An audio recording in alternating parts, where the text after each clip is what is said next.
We are from the north. We're usually in rural areas, parked up by waterfalls, forests, greenery, that kind of thing. We've been stealth camping in London for the last couple of vlogs now. We actually want to leave London now. It's really stressful, really busy, really noisy. Some people might love it, but we're really struggling here. However, before we go, I've noticed a road called Billionaires Road. It's called Bishop's Avenue and it's owned by billionaires all across the world. Millions and millions of pounds these properties are.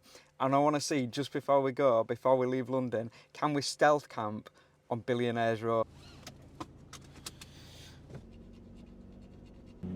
Okay, so the plan was to try to sort of basically find somewhere to park up. Squirrel just running across the road. Find somewhere to park up and to then go off into London. We've got various things that we want to do today. That's just not going to happen because I just can't find anywhere to park whatsoever. There's literally nowhere.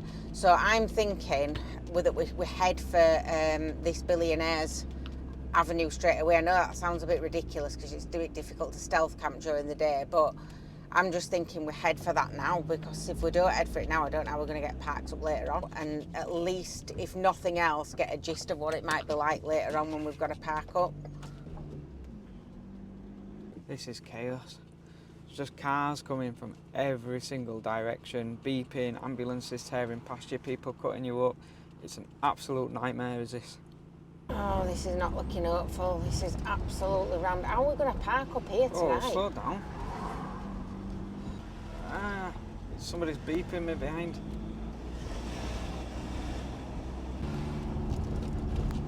So there's a specific reason why we want to park here. If you saw last week's vlog, you'll have seen that we came across a house worth £20 million. And I want to see what a house worth £20 million looks like. And then we saw that we could potentially stealth camp here, potentially. It's actually a really kind of dodgy thing to do. It's a very, very expensive road, but I kind of want to see it. There's a lot. I'll tell you later kind of the story behind this place and why it's so interesting. So I think the plan is to get away a little bit because we're really, really stressed. The driving is really stressful here. It is really, really busy. Get out for a little bit, have some lunch or something, and then come back in and see if we can stealth camp here tonight.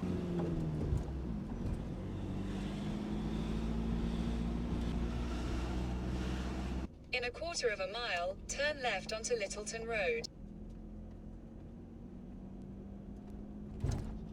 So we've driven about 10 minutes through very, very, very busy traffic to a town that we have no idea what it's called. But because it's close to Bishop's Avenue, it would be interesting to see if there's any estate agents telling us the price of houses around here or even on Bishop's Avenue, how much they actually cost. I've had a quick Google, and as I say, I'll explain in a bit why this place is so interesting, because it is really, of all the places we've been, even though it's not our thing, it's probably one of the most fascinating stories I think I've ever heard. So yeah, change of plan.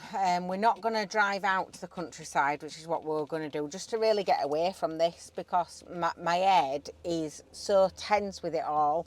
I'll be honest, like me and Reese, we don't argue, we don't fall out, we just never do.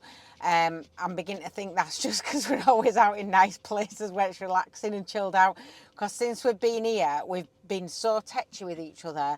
Because you're just constantly tense. You're not mad with the other person. You're just constantly tense. Everything around you is tense. Everybody feels tense. And so the idea was to just kind of, let's just get away. We can't find anywhere to park up, so let's just forget it and let's just drive off out of the city and just get into some nature and come back to Billionaires Row this evening. But by a stroke of luck, we've literally driven up a street. Now, I have no idea why there's nobody parked on this street, because every single street that has restrictions on is empty. Every street that does not have restrictions on is rammed. This street, I cannot find any restrictions anywhere, and there's hardly any cars parked on here. So I don't know what that's about. I don't know why, but I'm just going to take it, and we're going to park up here. We're going to get Daisy in a pram. I'm going to try and decompress a little bit and just walk and just feel a little bit relaxed and breathe in some air, because I just feel, honestly, my head feels like it's just getting squeezed with the tension. I feel like I've constantly got like a stress headache. I don't know if people feel like that or live in London. Do you feel like that all the time? Because I just feel like there's so much pressure on my brain. So we're going to go for a walk down, pick up the things that we need, because we're not even going to be at a stealth camp anywhere if we haven't got no water. So we need to pick up the things that we need. and then we'll head back later on this evening and hopefully find a spot on Billionaires Row. I still don't even really know where I am, but I've just been into the co-op just to make sure they've got everything that we need so that we can pick that up on the way back. It's a bit heavy to cart round all day. But I've just been in there and they're really nice people, like really, really friendly, smiling at you every time you smile at them. Lady were like, oh, you go first, it's fine, and let me go in front of her at the till. Just like then kind of, I know it sounds ridiculous, but like that normal courtesy that you kind of get up north. And it's been really nice actually to kind of come to wherever I am and see that in other people as well, because you know I hadn't felt that through London, to be honest. So it's been really nice to kind of feel that here. Feels like I'm getting back to a place where I feel more comfortable. It said on there, I think we're in Hampstead Gardens suburbs. We like your Hampstead, you're very nice. This is lovely. Really nice place, nice and quiet. A few little shops and stuff. Still got the cars beeping, but hey, to be expected, I suppose, isn't it? In case you're wondering as well, in case you've kind of joined in at this point with our little London kind of exploration, we're not doing Big Ben and Buckingham Palace and all that kind of stuff. We did try it and we're just like, no, we can't do it. It was so busy. And so we just wanted to do London our way, really, and explore it our way without kind of doing the thousands of YouTube videos that'll probably be on Big Ben. You know, you've already seen that, haven't you? And we didn't kind of want to go to those tourist bits, did we? You've seen it all before anyway. Seen it 1,000 times before, 1,000 times before.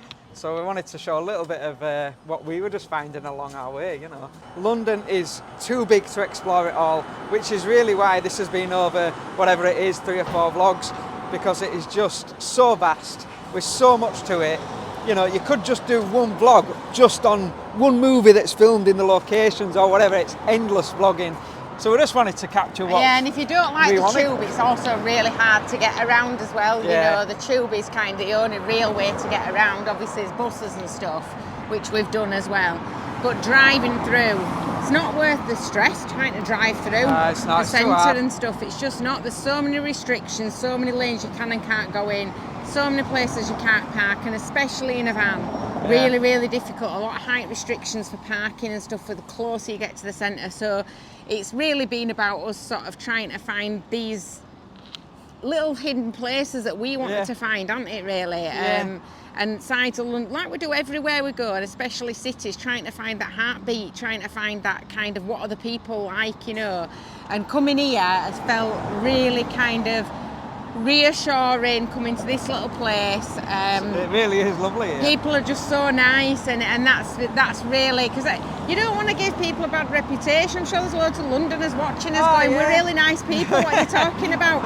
And I think it's just that when the closer you are to the city and when everybody's going to work and things like that, everybody's stressed out and pent up and wound up, and you know, and I don't totally get it. I totally get why people are beeping at everybody left, right and centre, because it makes you like that yourself when you're driving around in it and you're getting stressed and people are cutting each other up and everything else. It does make you really stressed out, and you can feel that tenseness in yourself, and I think you must build a resilience to it.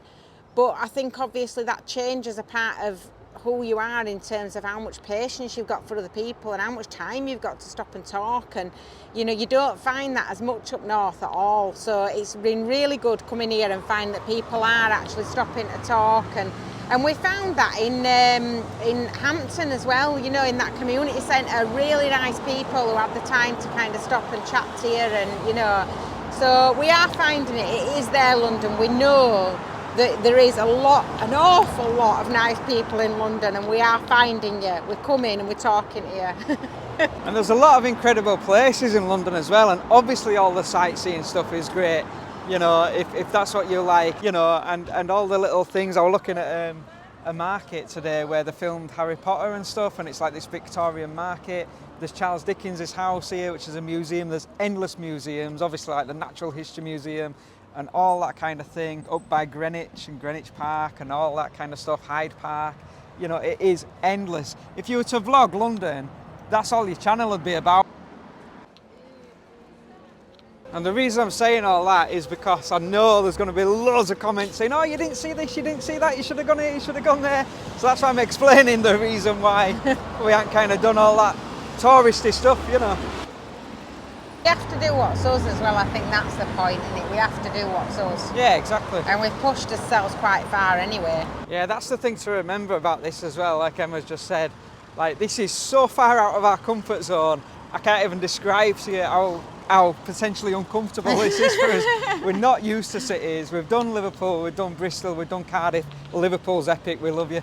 And we love those other cities as well, but they just feel much, much smaller than London. And we're doing this for you, because Yeah. of the Abbey Road crossing, that's the only That's reason. it. That's the only reason we're here. Half of Liverpool went, it's not in Liverpool, mate, it's in London. That is literally the only reason we've come down here. It's is been to a good do that experience, Beatles though. Abbey Road crossing. And I think it's, you know, life ain't just about, life's about doing different experiences, isn't it? Life is about kind of pushing your boundaries and having those experiences. You've got to really push yourself sometimes, and it's not all just about having these, you know, peaceful experiences, amazing experiences. It's about pushing yourself and seeing how does that feel and what might you discover. And you know, and we would never, if we hadn't come to London, we would never have seen the fox that we've seen, which were amazing to actually get. We would have thought you'd get nature That so were incredible, close wasn't it, in that London, you know. And you know, there's people that we've met already, you know, like I say. So you know, you don't necessarily kind of. So sometimes you just have to push yourself kind of out of that comfort zone a bit. Oh, Daisy, this is nice, isn't it? Her little face. She's like, oh, Daddy, greenery, look. See, It's this some is grass, beautiful, isn't Daisy. it? London has such beautiful parks, probably the best parks I've ever seen, actually. They're so nicely done at the parks. We go for a walk. Come on in. Come on in. Is it Daisy? What is there? Looks like there's some kind of water down here, almost like a moat or something. Oh yeah, look.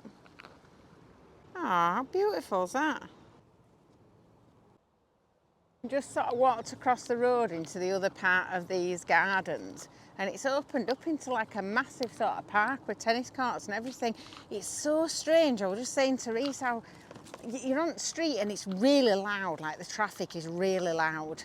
Obviously if an ambulance or whatever goes past you can hear that, but you can't really hear any traffic noise when you're in these parks. I don't know how they do it. I don't know if it's just that I don't know, it must be something to do with your ears or something becoming sort of adjusted to the noise that's on the road. I don't know, it's really strange. You just like, you take one step over onto sort of sidewalk and it's so loud and so busy. And then you come into these little park areas, which like Reese says are all through London. And the peace, you can hear the birds singing, and it just, you can feel your shoulders relaxing, you can feel everything just relaxing. And I think other people in London feel it too, because they're very busy places. Like at tea time, people are always out with the kids and going for a walk or a run or whatever. But take a look at this.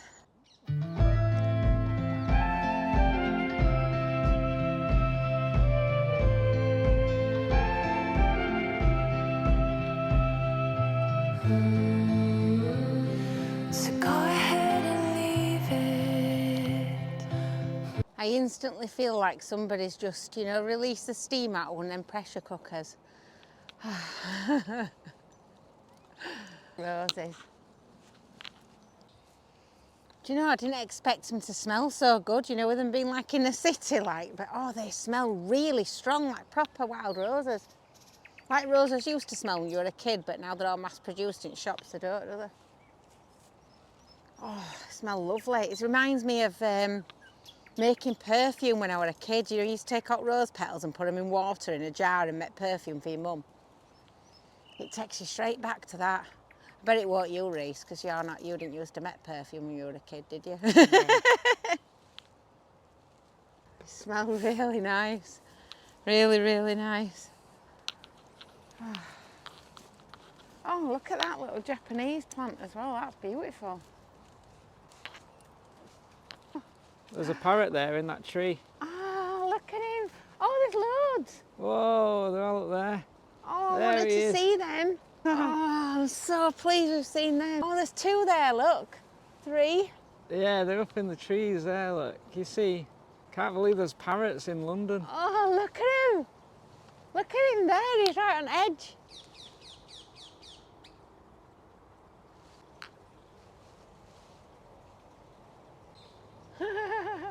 'em. Oh, I'm so pleased I've seen them. I know, we've been dying to see them, haven't we? I've been keeping my eyes open, but... They're just everywhere. There we go. Hello. They're amazing, aren't they? Can you see the birds, Daisy? So we've been dying to actually see these parrots. We've been looking everywhere for them and we've not seen any till now. But apparently they were released by Jimi Hendrix in the 1960s on Carnaby Street. Oh, that's the best story that they've got anyway, that they're tracing them back. And they were apparently relieved 2 birds called Adam and Eve. And they're basically the only parakeets they're called ring-necked parakeets, I believe, and they're the only parrots that are like wild and free within the United Kingdom. They're originally from Africa, so it is really, really, really unusual to find anything like that in the UK roaming round, sort of flying round wild. It's just unheard of. And so we've been dying to see like them out in nature. It's like one of them bucket list things, isn't it? Seeing parrots out in nature. And it's just amazing to see them, just these colourful birds just flying through the trees. I wonder if they can actually speak, you know, because you teach them, don't you, to talk, and if they're like flying around and listening to people talking every day, I wonder, that'd be interesting if they're all able to chat to each other, wouldn't it, in English? But yeah, apparently that's the story behind them, so that'd be really good if it was that, wouldn't it?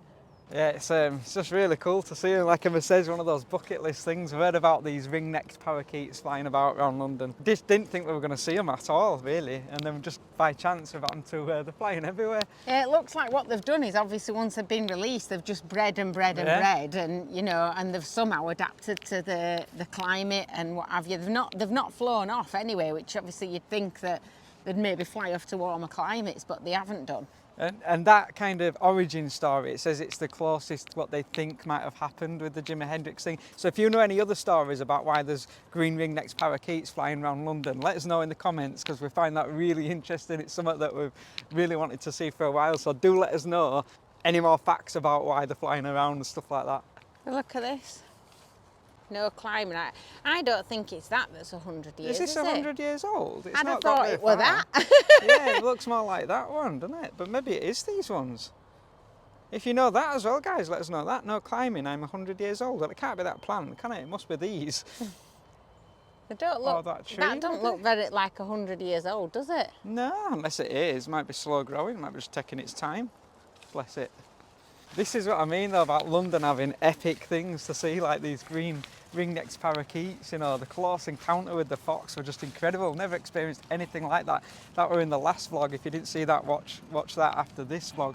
Where we but these would be the things that incredible. These would be the things that you'd miss coming to London. If you just come in to look at like the London Eye and Big Ben and Buckingham Palace and that type of thing, you're going to miss these things. You know, these are the things that are like just amazing, really, really amazing. Seeing parrots just flying around in the wild, foxes that come up to you like the dogs and just come up to your hand, you know, it's bizarre. Right, while we are sitting out now waiting to go onto this Billionaires row to Stealth Park tonight, I definitely think we've earned ourselves a coffee. I know we weren't going to buy any coffees, I know we said we weren't going to do it, but I'm drawing the line and I'm saying we're going to go get a coffee and some lunch. I'm going to even splash out and get some lunch because I think we've earned it. I think my stress levels are that high, I don't want to be cooking.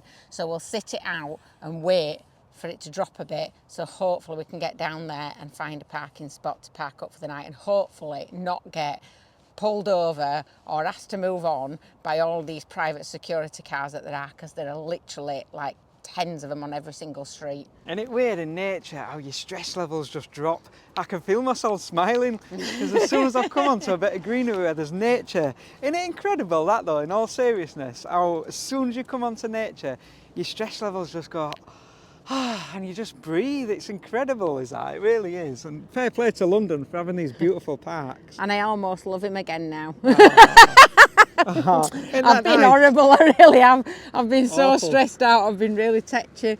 I'm easing up now, I'm all right, I'm easing up now. So I'm going to get a caramel latte. The caramel lattes are Don't push it. So this is one on Bishop's Avenue. There's no actual price for it, it's scheduled on completion.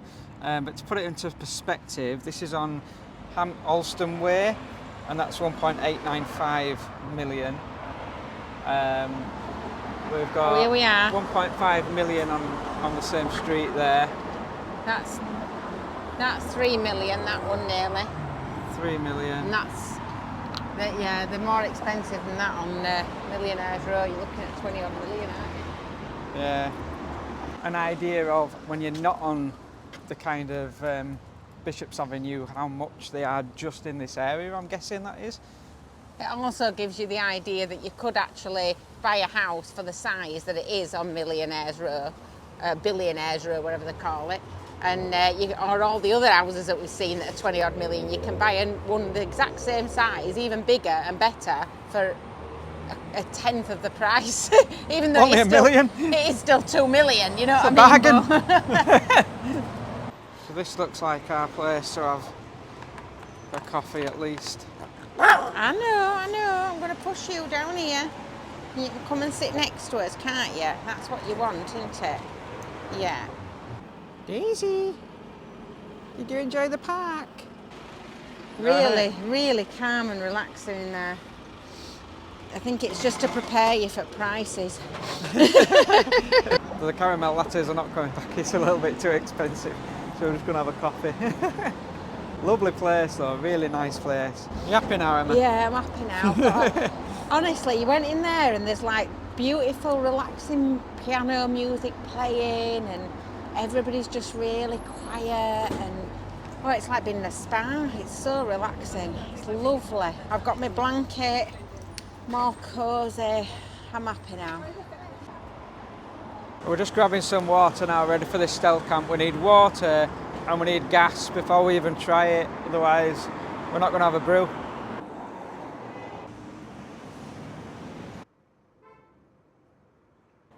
Right, Daisy, that's the water sorted. So we're going to go get in Romany now and drive to Halfords to get the gas, and then as evening draws in, we'll look for a park up. So it's about 8 o'clock, we're in Romany. We're just going to go now onto Bishop's Avenue, which is about sort of 10-15 minutes drive from where we are, and see if there's any parking spaces, and then we'll talk you through about what makes this road so interesting, and why we kind of wanted to stealth camp there. Let's go. We've got the gas, we've got the water, we're ready. Daisy's pretending she's not ready. Look, she's pretending to be asleep. Shall we go? She's like, I thought we were stopping here, Dad. Get in the van now. I thought we were stopping here. Get you a waggle. Come on. No, she's like, no. Do you want to go to Bishop's Avenue? I don't, Dad, no interest whatsoever.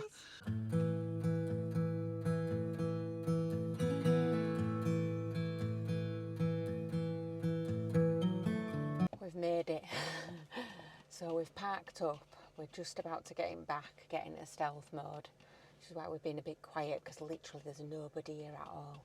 But our neighbours are some of the biggest houses In the world? that I have ever seen, probably in the world. I think these are, like, they are ginormous. They're the size of hotels and the houses. I think we're talking way over 20 million for these things. Like those houses we were looking at in the window the other week, they were nowhere near this one. We'll talk you through what this is when we jump in the back. We're going to get him back and go and hide out. So Bishop's Avenue is basically, according to Wikipedia, one of the wealthiest streets in the world, literally the whole world.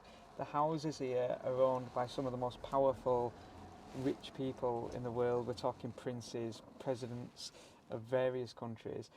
Justin Bieber once had a house here as well, and quite a few other like art collectors and people like that, very, very wealthy people. But the interesting thing about Bishop's Avenue is they buy the properties here and then some of them never even come back. So a lot of the properties here are these mega mansions worth millions and millions of pounds, because together they account billions of pounds worth of property.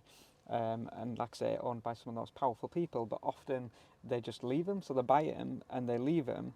And so a lot of the big mansions here are just abandoned. So that's kind of the reason why it was so interesting to come and stealth camp here. The other reason is quite practical, and that's that there's no signs here at all, nothing to say you can't park here. as where the rest of London has been quiet, you can only park at certain times, but here there's no restrictions whatsoever. So it's actually perfectly okay to sleep in your vehicle, I guess, to a level, but we're still obviously stealth camping it because there's a lot of security around here.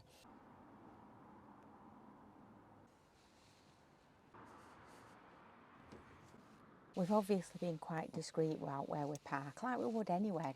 Don't matter to us whether the house is worth £5,000 or £5 million or £5 billion. It makes no difference. It's respecting people's privacy, not frightening people by parking some random van at the end of the drive.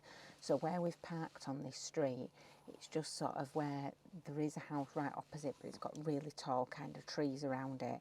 And then we're in front of a build where they're doing a lot of construction on the house. So obviously it's got big kind of boards up all the way around it. There's nobody in it at the moment. But like Reese says, you don't even know if there's people in all of them anyway. Some of them are lit up, you can see that there are, but some of them, like he says, are abandoned. And from what I've read about it, it's meant to have quite an eerie feel as well to these kind of abandoned ones. And I'm really kind of excited about having a look tomorrow and just seeing how that feels, you know, when somebody's just like left a house like that that's worth so much money just sort of empty. Like, it must be a really strange feeling looking at it and going and seeing it from the outside sort of thing. I've just taken Daisy out for a wee. She's barking, she's not really good at stealthing. Just to have a look, the house is absolutely magnificent, like beyond anything that you'd ever dream of, if you know what I mean. They look like palaces, like actual palaces. But yeah, just being respectful. It just so happens that there's no signs here. Might go back out for a little wander later on. We're gonna have a brew now. And just kind of see how we get on. It don't look like we're going to get moved on. It don't feel like we're going to get moved on, but there's a lot of private security around here. If they ask us to move on, we'll just move on straight away. So it's about 1:45 in the morning. Everything's quiet so far, fingers crossed. We're just about to get into bed. But so far, really, really peaceful night's sleep. Let's hope it stays that way, and then tomorrow we'll have a proper look at these houses.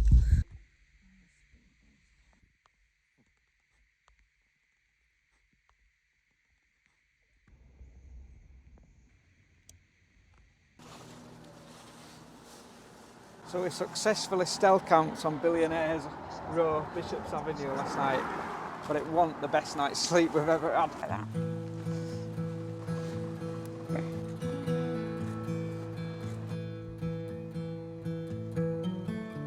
Yeah, not a good night's sleep whatsoever, honestly. The cars that come down here are so fast.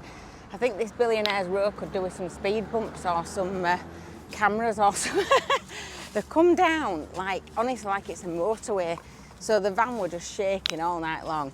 And I were on edge a little bit, because even though I know we weren't doing anything wrong, there's a lot of like private security around here. There's loads of what look like police cars, but they're not the private security, and they're just driving up and down all the time. Unfortunately, they're not empowered, I don't think, to stop people from speeding. Yeah, I hardly got any sleep at all. Just every time a car went past, the van just like shaking. And I've got a bit of a bad back as well, so didn't get much sleep. But we're going to check out these houses now and So show sunny. you the size of it. It's a beautiful, beautiful winter's day where it's like You've got that winter sun, haven't you? sky, yeah. Look at the size of this.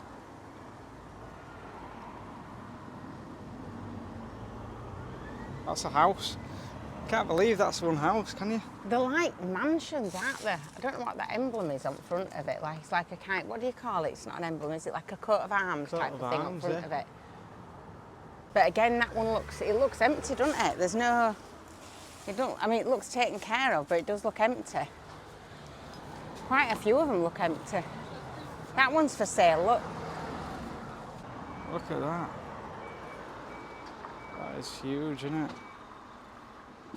What baffles me though is that a lot are empty. Well, yeah, quite a lot actually are empty, and some are up for sale. But yet they're still building new ones. I'm a bit confused by that. I think what it is a lot of them kind of being abandoned, so they're like doing restoration work on the ones that were abandoned, I think. And there's a lot of kind of construction work going on, quite a few of them. Basement or something, they'll come The out. size of this one, it's like a futuristic one, this.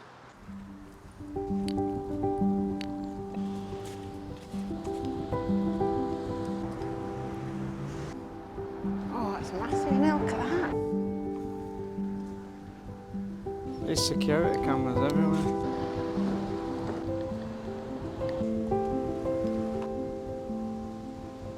Yeah. That's the second one that's completely abandoned now, isn't it? It's all overgrown, isn't it? The house is like way back through the woods there somewhere, but just like... You can see what the old grand gates. Yeah. Would have been the entrance to it. That's crazy, isn't it? The house will be down there somewhere. Shame that we can't kind of see them, isn't it? Oh, look. It's like an old summer house here then.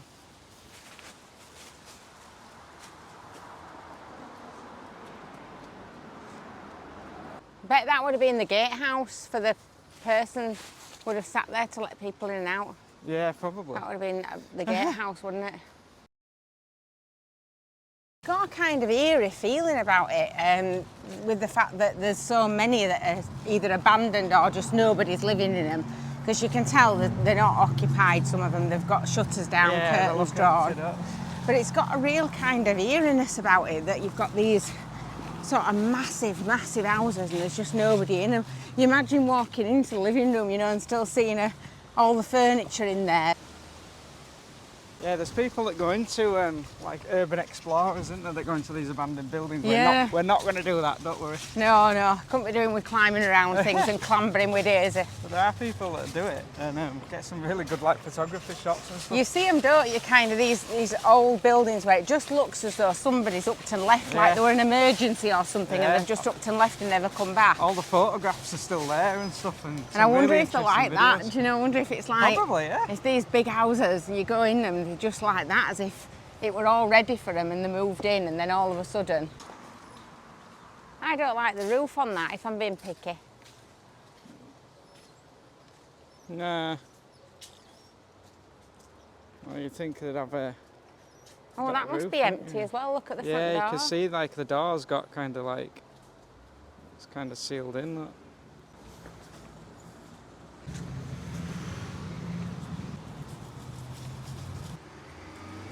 Summer Palace. Everyone's got like gates and like security cameras everywhere and stuff. It's not what you'd think like the lawns and stuff would be on the most expensive street potentially in the world. You'd expect them to like be lush with palm trees, and it don't feel like that at all. Just everybody's paradise is behind these gates, I guess. It's on like a fountain, like you'd see it in the middle of a park.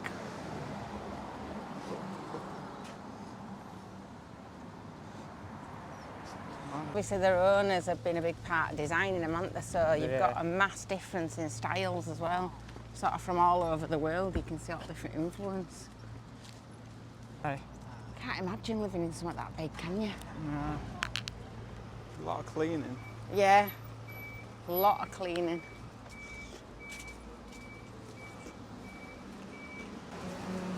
Yeah, this one must be empty. Whoa, that's weird, isn't it? Look at that. What's left, isn't it? Just think how many millions and millions and millions of pounds that's worth. It's left abandoned, isn't it? Can't imagine it, can you? I wonder if then, do people still own them, but they're abandoned, and they're just like left empty, but somebody still owns it, or has it been like, I don't know, what do you call it? Like put down to like demolition, or has it been like, you know, condemned or something like that? I don't know. Can't imagine them being condemned because they'll have been well built, won't they? I read that a lot of like princes and presidents from like all over the world kind of buy them, but then sadly never kind of live in them, which seems a bit of a shame, doesn't it? Seems a bit of a waste. That one's definitely lived in it.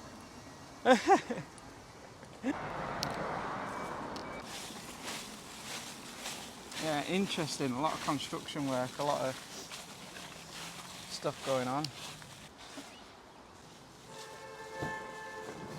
Go on then, shall we put you back in?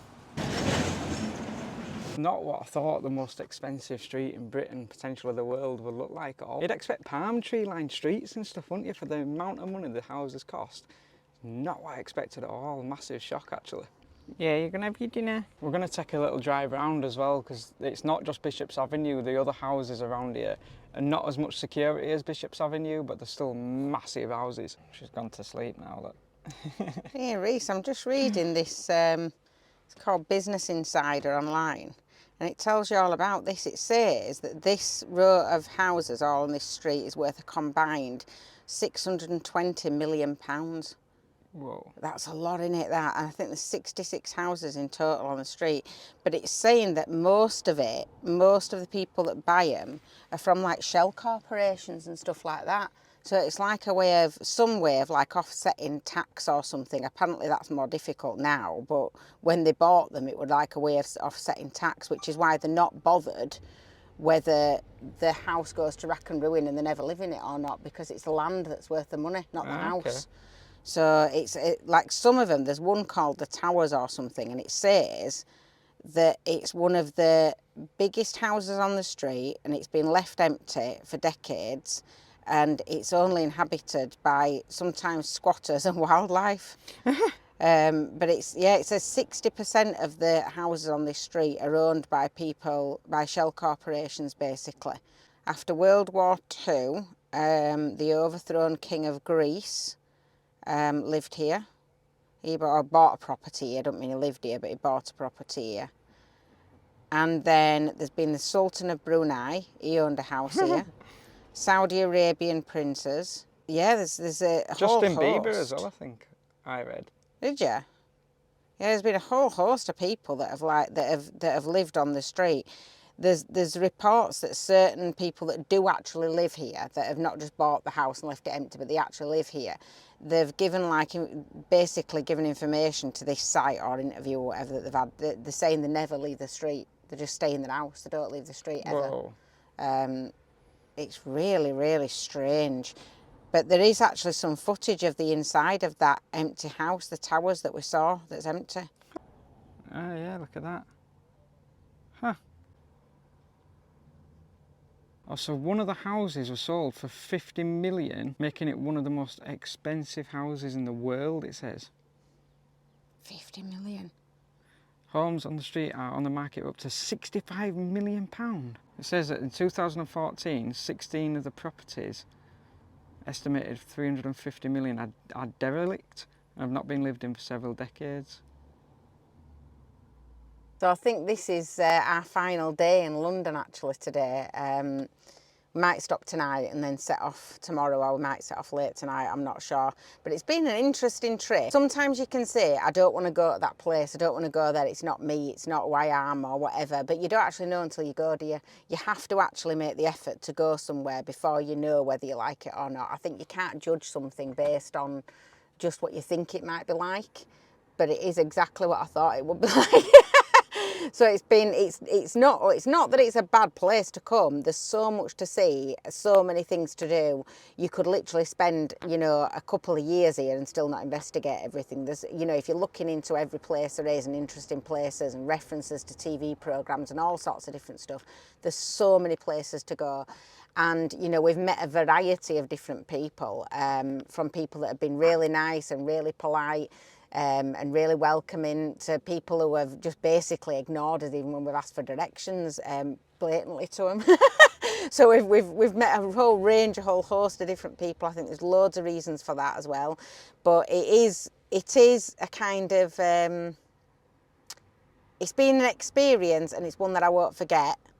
And I've had some good times in it, but I think the good times that I've had in it have been more around kind of the nature and the things that I've seen like that. And it's not a place I don't think that I'd choose to come back to again for many, many reasons. But yeah, I have enjoyed certain parts of it definitely, but a bit too busy for me. So I've enjoyed aspects of London, I really have. And before I say what I'm about to say, I'm sure there's lovely, lovely people in London. I'm sure there's lovely places in London. I'm sure people come here and have a really nice time. But literally the second we ended that clip, we went to put the kettle on, and two very big guys with hoods up came and went like that into the window and tried the door. Well, luckily we'd locked the door, but I think their intention, because they sort of saw us then and then they ran off. So I think their intention was to potentially break into Romany, and we can't risk that. Not what happened in Sevilla all over again, and obviously our safety. So we have decided to leave. I think London, it's been lovely. My main two standouts for London that I'll never forget is the encounter with the fox, which was just a beautiful moment, and seeing the green parrots, the parakeets. Those two things, I'm really, really pleased with those. Would I come to London again? Without sounding awful, no, I probably wouldn't. In all honesty, we're the kind of people that put a smile on our faces, and we tend to be positive people. We try and see the best in every place, and we picked kind of what felt like the safest, quite an affluent area really, just so that it felt a little bit okay, you know, camping in the van. And if I'm honest, I've felt really unnervy. I don't know if it's come across in the last 2 or 3 vlogs, but I've felt really unnervy. And I never do that. I've been camping, stealth camping in vans for the last 12, 13 years, and I've never ever felt uncomfortable. And unfortunately, for whatever reason, London's made me feel a little bit unnervy, and that's kind of just confirmed it. Now, whether we've been unlucky or not, I don't know. But I wouldn't personally recommend staying in a van in London, which when have you ever, if you watch this channel regularly, when have you ever heard me say that? And I just wouldn't. And it's just it's the noise. There's constant police sirens and ambulance sirens, and you're in a busy city. Like, you know, it's not anybody's fault, is it? We've chosen to come here. Parks are absolutely gorgeous, and I'm sure a lot of the people here are lovely people, and we've met some of them. We have met some lovely people, some that ignored us as well, like Emma said, but we've met some lovely people. But I think now it is time to go home. It's Christmas anyway coming up, so we're going to go back home, spend a couple of days in the cottage, that kind of thing, and we've got a boat to build. But to be honest, I just want to go home now, and we've done London our way, and yeah, I'm looking forward to that M1 North sign.